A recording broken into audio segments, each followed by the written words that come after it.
नमस्कार सभी को। आशा करती हूँ आप सब अच्छे होंगे।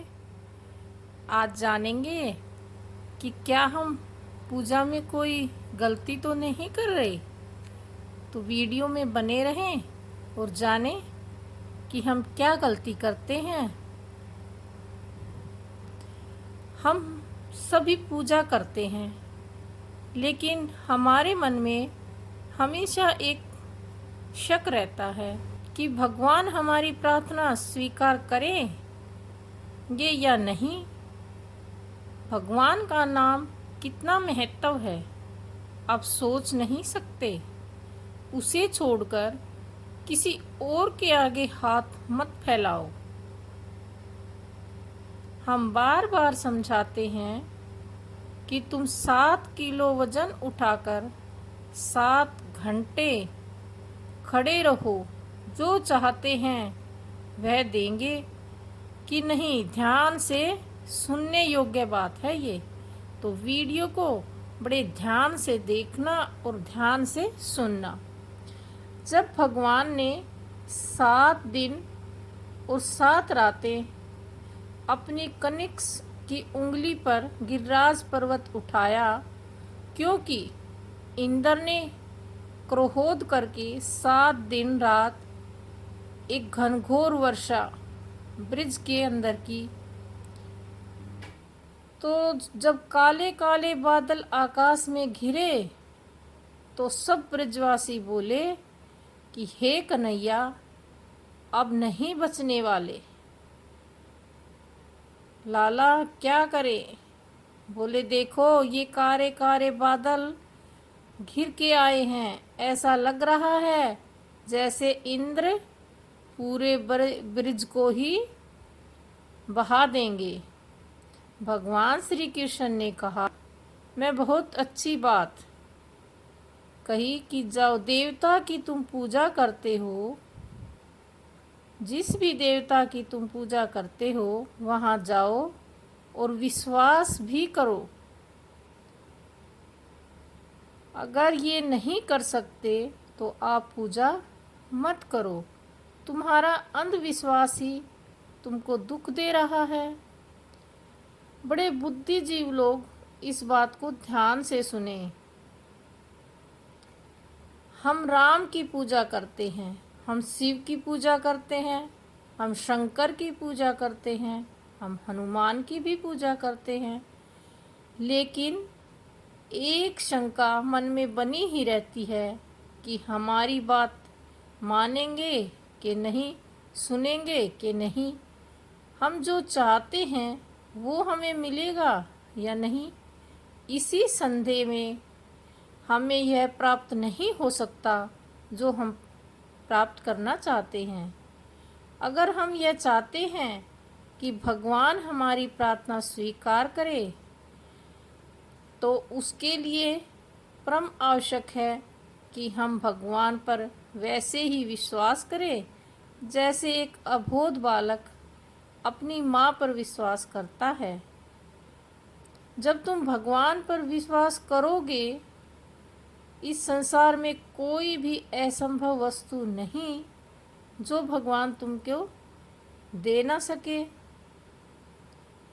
भगवान श्याम सुंदर ने भी यही कहा कि तुमने चाहे भगवान की पूजा करी, गिरिराज की पूजा करी, वहाँ पर विश्वास नहीं तो प्रार्थना क्यों करनी। सब ब्रिजवासी गिरिज महाराज के पास गए और गिरिज महाराज से प्रार्थना की। कन्हैया ने कनिक्स की उंगली पर गिरिराज पर्वत को उठाया। 7 दिन रात तक की घनघोर वर्षा और कन्हैया अपनी कनिक्स की उंगली पर गिरिराज पर्वत को उठाकर खड़े रहे। इंद्र अपने गुरुदेव के पास गए और बोले, महाराज बात समझ में नहीं आ रही। तो क्या हुआ? तब गुरुदेव ने समझाया, देखो जब भी कोई बात समझ लेनी हो तो अपने गुरु के पास अवश्य जाएं। आध्यात्मिक जीवन में, संसार जीवन में जब भी कोई बात समझ में ना आए तो अपनी बुद्धि कम लगाए और गुरु जी के पास जाकर गुरु जी से अवश्य पूछ। गुरु जी का मतलब आपसे बड़े भी हो सकते हैं, आपके कोई गुरु भी हो सकते हैं। जैसे स्कूल में एक टीचर होता है, अगर हमें कोई सवाल समझ नहीं आता तो हमने अपने अध्यापक से पूछते हैं। तो गुरु जी बताए वही करना, शंका का समाधान जरूर होगा, कष्ट का निवारण होगा। इसमें असमय की कोई बात नहीं। संयम करोगे तो कोई गारंटी नहीं। स्वयं इंद्र भी जब गुरु बृहस्पति जी के पास गए तो बोले, प्रभु मैं क्या करूं? तो बोले, चिंता मत करो, वो भगवान के भक्त वस्तक हैं, दीन बंधु हैं, उनकी शरण में चले जाओ, वो तुम्हें क्षमा कर देंगे। 7 दिन जिनके कारण कनिष्क की उंगली पर कलिराज पर्वत उठाकर खड़े रहे, वही इंद्र जब भगवान के पास पहुँचे तो नतमस्तक हो गए। प्रभु हमें क्षमा कर दो, हे प्रभु हमें क्षमा कर दो, अज्ञात के कारण हम आपको पहचान ही नहीं सके, इसलिए हम ये अपराध यह दृष्टा कर सके, हमें क्षमा कर दो। भगवान बोले, तुमने कोई अपराध नहीं किया, देखो ठाकुर जी से ज़्यादा दयालु कोई नहीं। हम तुमसे कहे कि तुम 7 दिन 7 किलो वजन उठाकर 7 घंटे खड़े रहो, और जिसके कारण खड़े रहोगे उसे फिर आशीर्वाद दोगे, उसे हंस के बात कर पाओगे? बोलो नहीं ना, कोई नहीं कर सकता। तो ठाकुर जी मुस्कुरा के कह रहे हैं, तुमने कोई अपराध ही नहीं किया, यह तुम्हारा अपराध ही नहीं है, यह तुम्हारी सेवा है, तुमने मेरी सेवा की है। यह जो ब्रिजवासी है ना, ये भोग लगाते हैं, हमें जिमाते हैं, कभी पूरी, कभी हलवा, कभी लड्डू, कभी रसमलाई, पता नहीं क्या क्या हमें खिलाते हैं। वो खाओ, इतने ब्रिजवासी सब जमाते हैं। जीमते जीमते हम थक गए, लेकिन ये खिलाते तो बहुत कुछ हैं, लेकिन पिलाते नहीं हैं। पिलाए एक बूंद भी हमें। बूंद अगर तुम इतनी जल वृष्टि नहीं करते तो मैं प्यासा ही रह जाता। इनसे भोग लगा के मेरी सेवा करी है, और तुमने माँ को मेरे को जल पिला के मेरी सेवा करी है। तुमने वो अच्छा किया है, अपराध नहीं किया।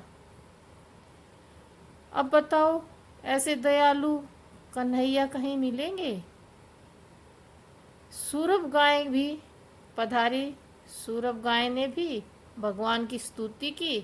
कृष्ण कृष्ण महायोगिनी, विश्व माता, विश्व संभव, लोगोनाथ सनाता है। नाथ हम आपको बार बार नमन करते हैं। पूरे विश्व के रचिता एकमात्र आप ही हैं। पूरे विश्व के इंद्र, तो चाहे इंद्र बने रहे हमारे इंद्र तो आप ही हैं। सूरभ माता ने, गो माता ने, कामधेनु माँ ने एक नाम दिया भगवान श्री कृष्ण को। इस समय वो नाम है गोविंद। और गोविंद नाम का इतना महत्व है, आप सोच भी नहीं सकते।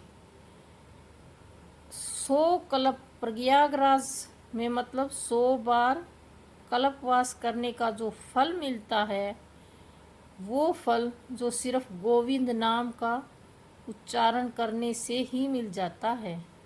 अगर कोई श्रद्धा से गोविंद का नाम उच्चारण करे, वह फल सहज से प्राप्त होता है, क्योंकि नाम गो माता ने दिया है, और गो माता भगवान श्री कृष्ण को बहुत प्रिय है, बहुत ज़्यादा।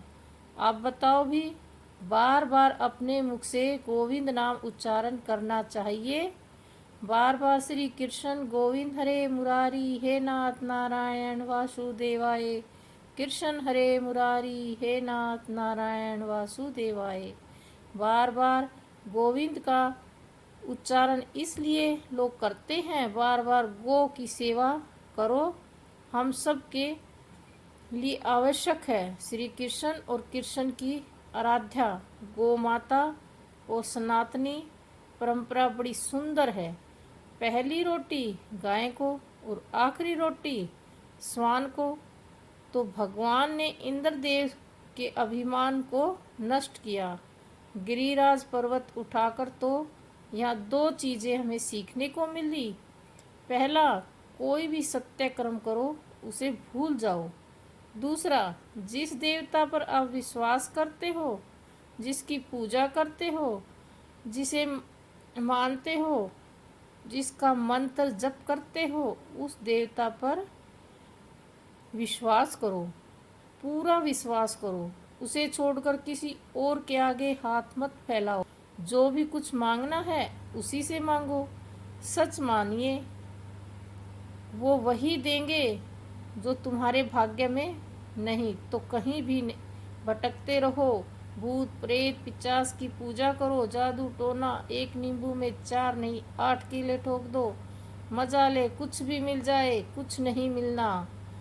आग्रह करती हूँ बार बार, स्पष्ट सच्चा विश्वास करो।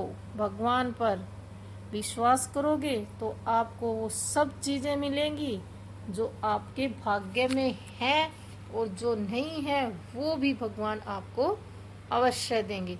लेकिन अपने भगवान पर विश्वास करो जिसकी आप पूजा करते हो। अंधविश्वास में ना घुसो। आपको ये वीडियो कैसी लगी कमेंट बॉक्स में ज़रूर बताएं। अगर हमारी वीडियो पसंद आती है तो लाइक करें, शेयर करें, चैनल को सब्सक्राइब करें। सभी बोले राधे राधे, जय गोविंदा की जय।